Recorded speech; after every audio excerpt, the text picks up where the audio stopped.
today. I think it's an interesting backdrop because it gives us a good indication of how much information we truly know about financial education and this gap that exists between what we actually do about it. And so with the time that I have today, I'd like to share with you what I think is the origin of some of the student loan debt, how we can correct that issue, but also give you an indication of exactly how much information we have at our disposal, which we can use today. So in terms of what we know, it's multi-layered and multifaceted. I think I would start with just letting you know what we do at a federal level. So at a federal level, as I mentioned, we have the Financial Literacy Education Commission. It's comprised of the 23 federal agencies that actually involve financial behavior in some way, form, or fashion, and it's chaired by the Treasury Secretary.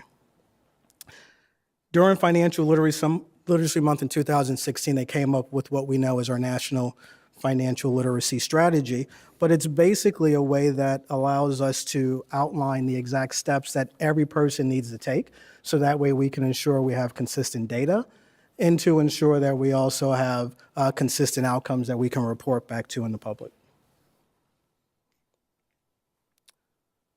We also know that from an academic standpoint, if we were to look at the academic articles that have been written since 2015 simply in financial education, there's almost 1 million articles that have been written under that topic.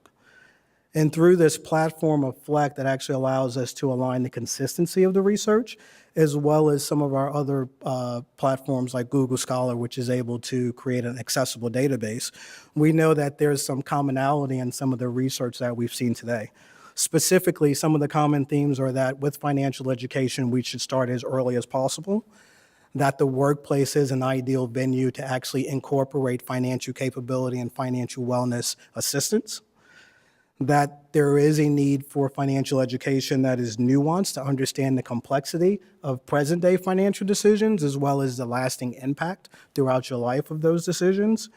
And then lastly, that in order to solve the problem, it will take the collaboration of not only nonprofits, public and private and governmental entities, but also our ability to understand the frameworks that are already in place and create the type of consistency that allows us to continue to move forward.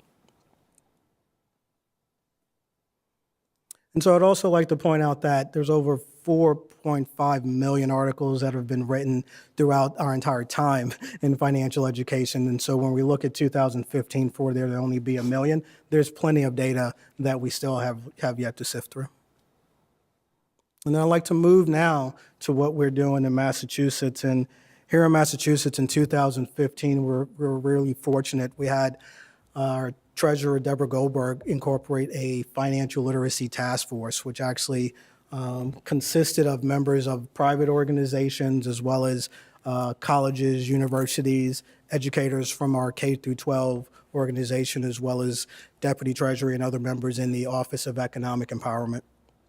And one of the things that we were able to do was put forward at the end of 2015 and in November, December of that year was a comprehensive financial report that details the impact of financial education throughout the entire state and actually segments those findings into K through 12, college, university, and the adult section.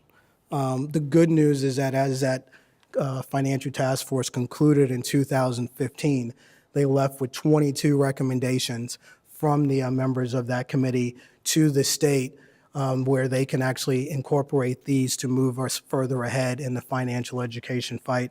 And I'm happy to say that as of today, we've completed 86% of those recommendations, or 19 out of the 22 have been met as of today, or as of 2018.